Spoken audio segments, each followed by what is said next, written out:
ಏನಾಗುತ್ತಂದ್ರೆ ನಮ್ಗೆ ಗೊತ್ತಲ್ಲ ಇಲ್ಲಿ ಹ್ಯಾಂಡಿಕ್ಯಾಪ್ಟ್ಗಳೆಲ್ಲ ಹೆಂಗ್ ಟ್ರೀಟ್ ಮಾಡ್ತಾರೆ ಹುಡುಗರಲ್ಲ ಅಂತ.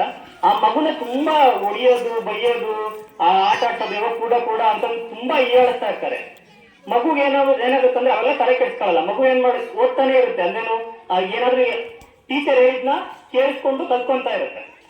ತುಂಬಾ ಚೆನ್ನಾಗಿ ಕಲ್ತಾಗ ಟೀಚರ್ ಅನ್ಕೊಂತಾರೆ ಇವ್ನು ತುಂಬಾ ಬ್ರಿಲಿಯಂಟ್ ಇದ್ದಾನೆ ಅಂತ ಹೇಳಿ ಅಪ್ಪನ್ ಕರೆದ್ಬಿಟ್ಟು ಅವ್ರ ಅಪ್ಪನ್ಗೆ ಹೇಳ್ತಾನೆ, ಟೌನ್ಗೆ ಹೋಗು, ಹತ್ತದಲ್ಲಿರೋ ಟೌನ್ಗೆ ಹೋಗು, ಅಲ್ಲೊಂದು ಕುಳ್ಳ ವಿದ್ಯಾರ್ಥಿಗಳದು ಒಂದು ಸ್ಕೂಲ್ ಇದೆ, ಆ ಸ್ಕೂಲ್ಗೆ ಹೋದ್ರೆ ಈ ಮಗನ ಭವಿಷ್ಯ ಬದಲಾಗ್ಬೋದು ಅಂತ.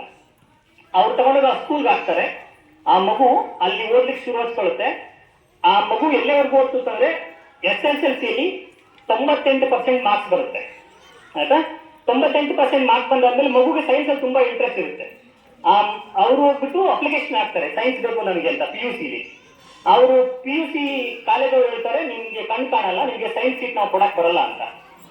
ಅವ್ರೇನ್ ಮಾಡ್ತಾರೆ, ಅವ್ರಿಗೆ ಇಲ್ಲ ನಿಮ್ಗೆ ಸೈನ್ಸೇ ಬೇಕು ಅಂತ ಕೋರ್ಟ್ಗೆ ಹೋಗಿ ಕೇಸ್ ಹಾಕ್ತಾರೆ.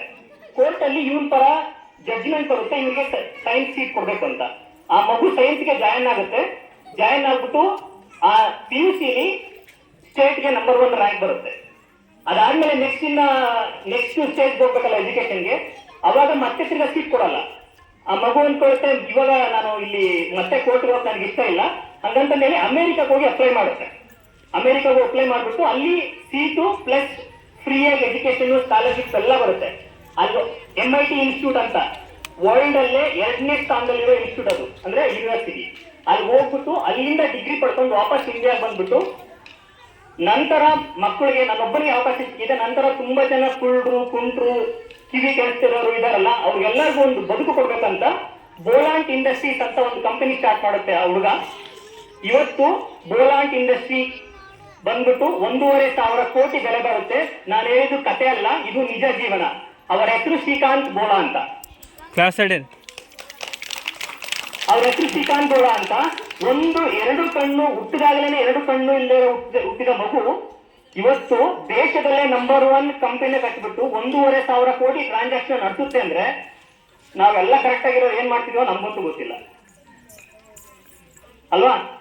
ಏನು ಕಣ್ಣೇ ಕಾಣಲ್ಲ. ನಿಮ್ಗೆ ಇಮ್ಯಾಜಿನ್ ಮಾಡ್ಕೊಳ್ಳಿ, 5 ನಿಮಿಷ ಕಣ್ಣು ಮುಚ್ಕೊಳ್ಳಿ, ನಿಮ್ಗೆ ಅನ್ಸುತ್ತೆ ಅಯ್ಯೋ ಏನು ಕಾಣಿಸೋದಿಲ್ಲ ಲೈಫಲ್ಲಿ ಅಂತ. ಕಣ್ಣೇ ಇಲ್ಲದೆ ಅವ್ನು ಛತ್ರಕ್ಕೆ ಬೆಳೆದ ಅಂತಂದ್ರೆ ನಮ್ಗೆಲ್ಲ ಇದೆಯಲ್ಲ, ಏನಕ್ಕಾಗಲ್ಲ, ನಮ್ಗೆ ಏನಕ್ಕಾಗಲ್ಲ ಅಂತ ನಾನು ಹೇಳ್ತೀನಿ. ನಾನು ಓದ್ಬೇಕಾದ್ರೆ ನನ್ನ ಇಲ್ಲಿ ತುಂಬಾ ಜನಕ್ಕೆ ನೆನಪಾಗುತ್ತೆ, ನಿಮ್ಗೂ ನನ್ನ ತುಂಬಾ ಜನ ಹೇಳ್ತಾ ಇದ್ರು ನಾಯಿ ಕಲ್ಲಿಸ್ಕೊಂಡು ಓಡಾಡ್ತಾ ಇರ್ತಾನೆ ಅಂತ.